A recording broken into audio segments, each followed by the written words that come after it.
Punishment handed down for a man convicted of murdering two young brothers in Putnam County. The defendant shall be put to death for this offense. Now this man, Mark Wilson, will be headed to death row.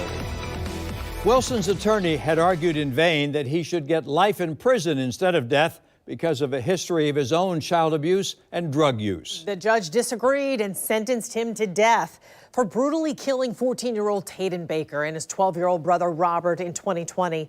News4Jax reporter Janice Harris was inside the courtroom when that sentence was handed down. Janice. And the judge also said the way that Wilson Jr.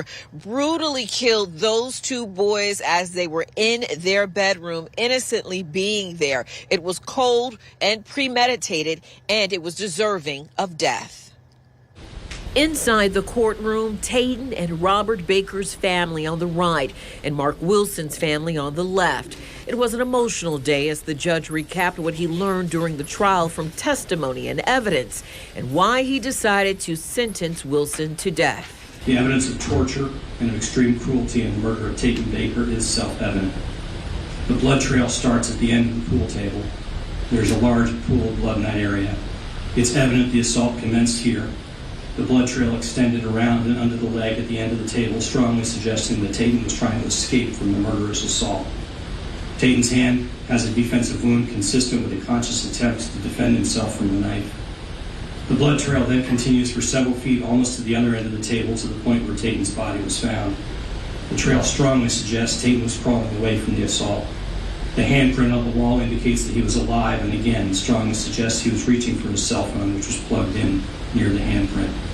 Finally, the abrasion to his face revealed that when the assault occurred, he was face down as the defendant struck him over and over with a hammer. After sentencing, we heard from the Baker boys' cousin about how difficult life has been without them. I felt like, that was the best thing that could have happened with the severity of our loss. That'll never bring the boys back.